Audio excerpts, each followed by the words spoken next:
Doctor B are Ambedkar को भी अब करें कितना प्रखर विद्वान। अब बाबा साहब ने कहा कि हीरो वर्शिपिंग नहीं है। अब आपने क्या किया, बाबा साहब का भी मूर्ति बना दिया, मंदिर बना दिया, रविदास मंदिर के नाम से बड़े फेमस हैं। अब रविदास मंदिर क्यों कह रहे हैं आप? डॉक्टर बी आर अम्बेडकर का भी आपने हर जगह पे देवता के रूप में सम्मानित करना शुरू कर दिया। मैंने डॉक्टर बी आर अम्बेडकर को देवता बना दिया। अरे क्यों देवता बना रहे हैं आप? डॉक्टर अम्बेडकर को क्यों देवता बना रहे हैं? रविदास को क्यों देवता बना रहे हैं? क्यों मंदिरों में सजा रहे हैं? भाई क्लास में ग्रुपिंग बनती है, क्लास में ग्रुपिंग बन जाती है। ब्राह्मणों की अलग ग्रुपिंग, क्षत्रिय की अलग ग्रुपिंग, यादवों की अलग ग्रुपिंग, चमारों की अलग ग्रुपिंग, पासियों की अलग ग्रुपिंग। पूरा इलाहाबाद में यही है, चमार पासी, धोबी चमार, यादव क्षत्रिय ब्राह्मण, यही है। पता नहीं भी सिंधु परिषद को ये क्यों नहीं दिखाई नहीं पड़ता, क्यों आरएसएस को नहीं दिखाई पड़ता, क्यों किसी दूसरे पॉलिटिकल पार्टी को दिखाई नहीं पड़ता कि हम कैसे इस ग्रुपिंग को तोड़ा जाए। आप इतिहास के प्रोफेसर भी हैं और जिस तरीके से बीजेपी और आरएसएस के द्वारा इतिहास को तोड़ मरोड़ करके पेश किया जा रहा है, खास करके आरएसएस के द्वारा बहुत सारे ऐसे इतिहासकार हैं जो इतिहास में हैच पैच करने की कोशिश कर रहे हैं और उसको तोड़ मरोड़ कर पेश करने का काम कर रहे हैं। अब वहीं दूसरी तरफ बहुजन इतिहासकारों की बात करें तो उनके द्वारा अगर इतिहास में संशोधन करके अगर कोई बुक लिखी गई है तो खास करके हमारे ही लोगों के द्वारा विरोध किया जाता है, हमारे ही इतिहासकारों का। खैर आरएसएस के लोग तो करते हैं, वो अलग बात है, लेकिन हमारे ही लोगों द्वारा जो विरोध किया जाता है उसको आप किस तरीके से देखते हैं? देखिए, सबसे पहले तो हमारे इतिहासकार नहीं हैं, है ना। हाँ। जो इतिहासकार का पैमाना है, ऐसे इतिहासकार हमारे समाज में नहीं है।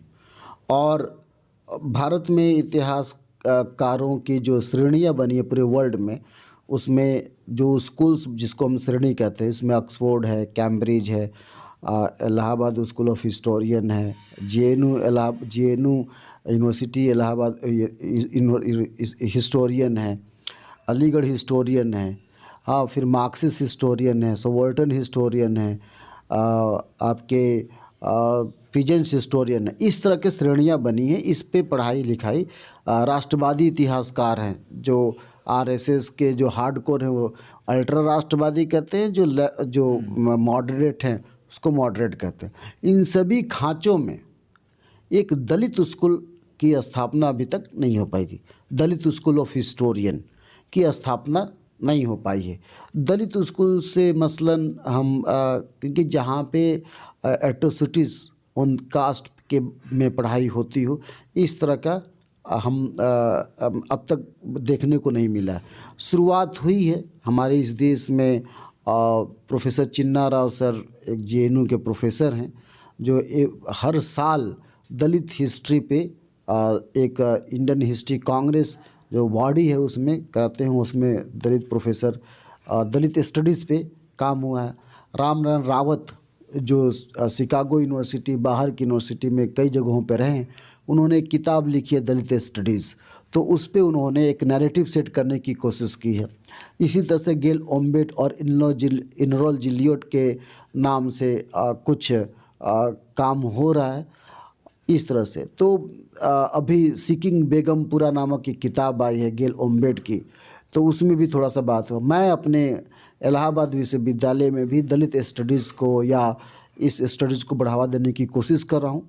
मैंने मार्जिनल हिस्ट्री बनाई है जिसमें पेरियार ललई यादव को पढ़ा रहा हूँ, ज्योतिराव फुले, साहू जी महाराज को पढ़ाया जा रहा हूँ, पढ़ा रहा हूँ, बाबू जगदेव प्रसाद, भिखारी ठाकुर। इसी तरह से मैंने दूसरा सिलेबस बनाया जिसको कहते हैं दलित इंटेलेक्चुअल हिस्ट्री। दलित इंटेलेक्चुअल हिस्ट्री में भी मैं पेरियार ललई यादव को शामिल किया हूँ। ये रमाधन समथिंग उनका नाम ये शामिल किया हूँ, नाम मैं भूल रहा हूँ। बाबू जगदेव प्रसाद को शामिल किया हूँ, बाबू जगजीवन राम को शामिल किया हूँ, मीरा कुमार को शामिल किया हूँ। मतलब इस तरह से जो हमारे आइकन्स हैं उनको मैंने शामिल किया है। इस तरह की पढ़ाई की अब शुरुआत हो रही है, बहुत बड़े स्तर पे नहीं हुई है, शुरुआत हो रही है। अब ये हिस्ट्री को जो आपने सवाल उठाया उसको लोग इतिहासकार मानते ही नहीं। मतलब बिपिन चंद्रा कभी पेरियार ललई यादव को, डॉक्टर बी आर अम्बेडकर को इतिहासकार माना नहीं। सुमित सरकार ने भी डॉक्टर बी आर अम्बेडकर को इतिहासकार नहीं माना, जबकि डॉक्टर बी आर अम्बेडकर ने बहुत लिखा। इसी तरह से बी आर ग्रोवर, इसी तरह शेखर बंदोपाध्याय, रूमला थापर, इन लोगों ने या तमाम ऐसे दिल्ली यूनिवर्सिटी के, कैम्ब्रिज के सीए बेली हैं, सुजन बेली हैं, इन लोगों ने कभी हमारे इतिहास को इतिहास नहीं माना, इतिहास में नकार दिया है। लालू वर्मा सर ने इसी पे एक किताब भी लिखी है। तो ये जो समस्या है कि आपके समाज को इतिहासकार ना मानना। एक और बड़ा नाम है कांचा इलैया। कांचा इलैया को भी जब उन्होंने इतिहास लिखी तो उसको भी कहते हैं कि मुझे अच्छी तरह से याद है, मैं जेएनयू का एक प्रकरण बताता हूँ। कांचा इलैया सर आए थे जेएनयू में अपना लेक्चर देने, और हमारे जेएनयू के एमए के साथी थे। कांचा इलैया ने अपनी थ्योरी को रखा कि गुप्त काल किसे कहते हैं, है ना, और कैसे हिंदू और सोशल ऑर्डर पे कटाक्ष किया। मुझे याद नहीं आ रहा, हमारा एक दोस्त था, वो बोला ये कोई इतिहासकार है, ये कोई इतिहासकार है, ये कोई इंटेलेक्चुअल है, ये तो थर्ड ग्रेड का आदमी है। ऐसा उसकी टिप्पणी थी, थर्ड ग्रेड का आदमी है, ऐसी उसकी टिप्पणी थी। आप जरा सोचिए, तो हमारे समाज के कितने लोग हैं जो ऑक्सफोर्ड, कैम्ब्रिज से किताब को पब्लिश करा। एक कभी गुरु, मेरे ख्याल संजय पासवान जी के बेटे हैं क्या, गुरु प्रकाश पासवान, उन्होंने the makers of Dalit history, makers of modern Dalit history पे अभी हाल में ही किताब आई है। तो अब शुरुआत हो गई है, लेकिन हमारे लोगों को कभी इतिहास के नज़रिए से देखा नहीं। वह हमारा समस्या क्या है, हमारे एक इंटेलेक्चुअल्स ही हैं, ज्योतिराव फुले, साहू जी महाराज, इनको जगह नहीं दी गई, फातिमा शेख, उस्मान शेख को जगह नहीं दी गई। तो ये तो इतिहास के हीरो से दूर हैं। ये बिरसा मुंडा कभी हिस्ट्री के जगह नहीं बन पाए, सिद्धू कान्हू कभी नहीं बन पाए। तो ट्राइबल हिस्ट्री भी हमारी, हम तो ये जो प्रोमिनेंट लोग हैं, नॉर्थ ईस्ट को तो छोड़ ही दीजिए, नॉर्थ ईस्ट तो पता नहीं कहाँ पर गायब है। तो इसको तो आपने हिस्ट्री का हिस्सा नहीं माना, हिस्ट्री के बाहर हैं हम लोग, है ना। उसके बाद सब्जेक्ट वाइज भी आप हमारे इस समस्या को नहीं लेते हैं। जैसे आपने लिखा कि मध्यकाल में स्त्रियों की स्थिति, तो मध्यकाल में आपने अपर कास्ट के महिलाओं की स्थिति को लेते हैं, दलित महिलाओं के बारे में आप नेगेटिव रहते हैं। एडगर थ्रस्टर नामक इतिहासकार हमारी महिलाओं के बारे में लिखते हैं कि नंगी होती हैं, चरित्रहीन होती, इस तरह का इन जनरल। अरे सब तो चरित्रहीन नहीं होगा मेरा भाई, आपने सारी दलित महिलाओं को एक साथ नाप दिया कि सब चरित्रहीन है ना। प्लेजर में भाग लेते, तमाशा हमारे यहाँ पे महाराष्ट्र में एक आइडिया तमाशा। तो इतिहासकारों ने बहुत भेदभाव किया है। और तो और इतिहासकारों ने क्या गड़बड़ कर दिया, इतिहासकारों ने कह दिया कि गौतम बुद्ध पूर्व जन्म के ब्राह्मण थे, ठीक, मतलब विष्णु थे, विष्णु के अवतार भी विष्णु का अवतार बताते। और क्या कह दिया कि गौतम बुद्ध पीपल के पेड़ के नीचे ज्ञान प्राप्त किए। अरे पीपल के पेड़ के नीचे ज्ञान कैसे प्राप्त हो सकता है।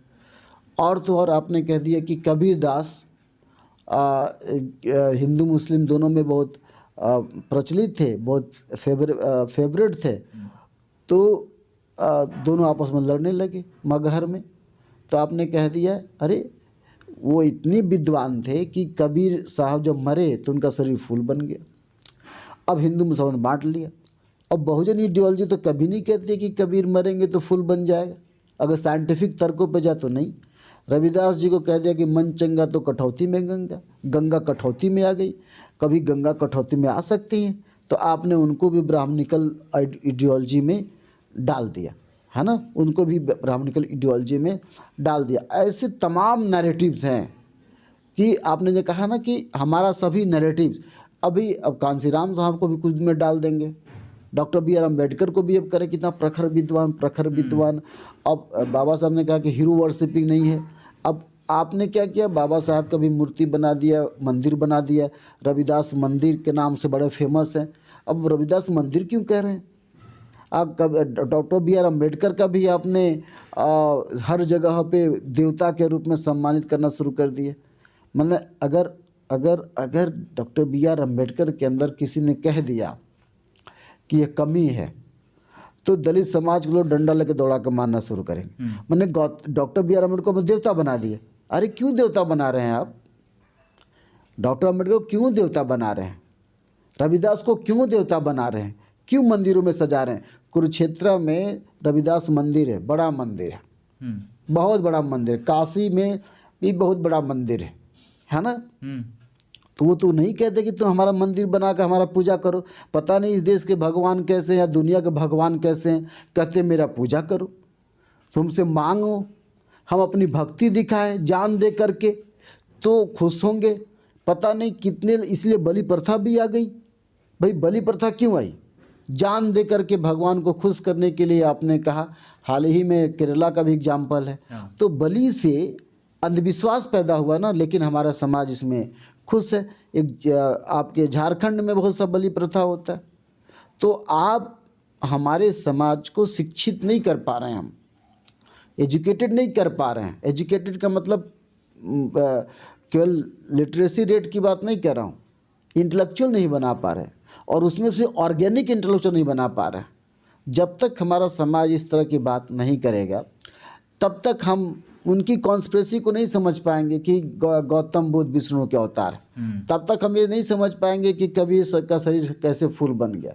हम अक्सर एक जुमला कहते हैं और आपसे भी कह रहे हैं कि अक्सर क्लास में 6 से क्षत्रिय पढ़ाते हैं, 10 से तलवार पढ़ाते हैं, 10 से डमरू पढ़ाते हैं, 10 से बहेलिया पढ़ाते हैं। कभी हमारा समाज ने इस पर ध्यान क्यों नहीं दिया? राम स्कूल जाता है, सीता खाना पकाती है, गाय हमारी माता है, इस पर कभी क्यों ध्यान नहीं? कभी सूअर को कहते हैं माता है, कभी नहीं कहते। कभी भैंस को कहते हैं। तो गाय की अपनी महत्ता दिखाकर पूरे ग्रंथों में गाय की बहुत महत्वता है, जबकि ये सब नैरेटिव सेट की गई है आपको उल्लू बनाने के लिए। आपको हमको कहा जाता है कि निरामिष बनिए, मीट मछली मत खाइए, लेकिन बहुत से अपर कास्ट के लोग मीट मछली खा रहे हैं, ब्राह्मण खा रहे हैं। ऑस्ट्रेलिया में तो बहुत सारी दुकानें हैं ब्राह्मण पाइस करके, जहाँ गाय का मांस बिकता हाँ है। बिकता। इस पे आप बहस करेंगे तो कल को आपका यूएपीए लग जाएगा। बिल्कुल। तो भाई ये एक बड़ी पत्रकार थे, मुझे नाम नहीं याद आ रहा है, उन्होंने कहा था कि रिलीजन पे क्यों ये डिस्कस करें क्लास में, क्यों नहीं डिस्कस करना चाहिए क्लास में, क्यों नहीं कंट्रोवर्शियल टॉपिक डिस्कस कीजिए क्लास। हम जब कंट्रोवर्शियल टॉपिक डिस्कस करते हैं क्लास में तो आफत आ जाती। रिलीजन पे न बात कीजिए, मार खाएंगे। हमको एक वकील साहब का नाम नहीं बताऊंगा, वकील साहब ने कहा अरे आप रिलीजन पर डिस्कस करते हैं। ये इलाहाबाद में छोटे छोटे मेढक बना करके, इसको बना करके, इतना इतना रिजिड कंट्री है। यहाँ पे पिंडादान होता है, लोग अपने आत्मा की संतुष्टि के लिए यहाँ पे आता, माघ मेला लगता है, संगम लगता है, कुंभ लगता है। आप यहाँ पे धर्म की बात करेंगे अगेंस्ट में, आप मार नहीं खाएंगे? अरे मार, इसी वजह से तो 1857 की क्रांति हो गई, गाय की चर्बी और सुअर की चर्बी को लेकर। आप कैसे बेवकूफ़ आदमी हैं। हमको कहा गया कि आप धर्म पे ना बात कीजिए, रोकने का प्रयास किया, मैंने आप ना बात कीजिए। तो मेरा इसके अगेंस्ट मानना है कि देखिए जितना भी कंट्रोवर्शियल इशू है वो जब तक बच्चों से आप डिस्कस नहीं करेंगे। मैं क्लास में बच्चों से पूछा किस जाति के हो, पूछता हूँ। मैं असाइनमेंट देता हूँ तो पूछता हूँ किस कास्ट के हो। अगर आपने कहा कि मैं यादव हूँ तो मैं प्रिया लली पे काम कराता हूँ। आपने कहा मैं क्षत्रिय हूँ तो बीपी सिंह पे काम कराता हूँ, रिसर्च किसको। लेकिन यहाँ पे अगर आपने कितना इंटरेस्टिंग है, मैंने पूछा किस जाति के हो तो ब्लेम लगता है कि विक्रम जाति की बात करते हैं। और बड़ी इंटरेस्टिंग, हमेशा जाति लगा के चलते हैं, अभिषेक पांडे, हाँ फलाने पांडे, तिवारी। जाति है तो चर्चा से परहेज क्यों? हाँ जाति है तो जाति पे चर्चा कीजिए ना। कैसे आप जाति पे चर्चा नहीं करेंगे? क्लास में ग्रुपिंग बनती है, क्लास में ग्रुपिंग बन जाती है। ब्राह्मणों के अलग ग्रुपिंग, क्षत्रिय के अलग ग्रुपिंग, यादवों के अलग ग्रुपिंग, चमारों के अलग ग्रुपिंग, पासियों के अलग ग्रुपिंग। पूरा इलाहाबाद में यही है, चमार पासी, धोबी चमार, यादव, क्षत्रिय, ब्राह्मण, यही है। पता नहीं विश्व हिंदू परिषद को ये क्यों नहीं दिखाई नहीं पड़ता, क्यों आरएसएस को नहीं दिखाई पड़ता, क्यों किसी दूसरे पॉलिटिकल पार्टीज को दिखाई नहीं पड़ता कि हम कैसे इस ग्रुपिंग को तोड़ा जाए। मकसद ये होना है एजुकेशन का, मकसद ये होना चाहिए कि आपके दिल दिमाग से यह बातें कैसे दूर हों। सरकार इस तरह प्रयास क्यों नहीं करती है? सरकार बातों को दबाती है, समझौता कराती है। अगर झगड़ा हो गया तो समझौता कराएगी। पासी चमार में ठाकुर बाभन में क्षत्रिय में झगड़ा हो गया तो सरकार समझौता, हॉस्टलों में जाति के आधार से लोग बटे हैं। ठाकुरों का हॉस्टल, ब्राह्मणों का हॉस्टल, यादवों का हॉस्टल, ऐसे बटा है। ऐसे देश चलता है क्या? बनारस में ऐसे बटा हुआ। नरेंद्र मोदी साहब का कॉन्स्टिट्यूशन ये लोकसभा क्षेत्र है, क्या उनको दिखाई नहीं पड़ता? खुद क्या दिखाई पड़ेगा? खुद ही मोदी लगाए रहते हैं। हाँ, खुद ही मोदी लगाए रखते हैं। राजनाथ सिंह लगाए घूम रहे हैं, है ना। अग्रवाल लगा कर घूम रहे हैं। कैसे जाति समाप्त करेंगे? जाति समाप्त करने की शहरों के नाम जातियों पे है। पंडित कचौड़ी, अग्रवाल स्वीट्स, है ना, देख रहे हैं ना। अग्रवाल खान मार्केट, खान ब्रदर्स, क्षत्रिय ब्रदर्स, है ना, अग्रवाल स्वीट्स, ऐसे नाम है। गांव के कैसे नाम है? चमरौटी, बभनौटी, अब मैंने बताया जी। चमारों का स्थान। तो हर जगह पे तो जाति है भाई साहब, हर जगह पे, है ना। ये बटा हुआ है। वाल्मीकि कॉलोनी, अगर आपको मकान लेना है, मैंने ऐसे कई अनुभव किए हैं, तो अगर आपको भाड़े पे मकान लेना है और या मकान खरीदना है तो कई जो डीलर होते हैं हमसे क्या बात करते हैं, उनको शायद मेरे बारे में पता नहीं होता कई बार। तो क्या कहते हैं, अरे सर ये कॉलोनी ब्राह्मणों की कॉलोनी, इसमें प्लॉट खरीद लीजिए, एकदम सर सुखी रहेंगे। ये कॉलोनी वाल्मीकियों की कॉलोनी, बहुत गंदे लोग रहते हैं। इस तरह का नैरेटिव सेट करते हैं। कई बार तो मुझे जानते नहीं कि मैं दलित समाज से हूँ, उनको लगता है कि मैं प्रोफेसर हूँ, बड़ी जाति का होऊंगा। कि ये कितना बड़ा प्रेजुडिस है। भाई प्रोफेसर चमार नहीं हो सकता, पासी नहीं हो सकता, तेली नहीं हो सकता, एक प्रोफेसर मतलब अपर कास्ट का ही होगा। अलग से परसेप्शन बना के रखें, अलग से। तो हमारे पास अप्रोच करते हैं, कई जगहों पर अप्रोच किए,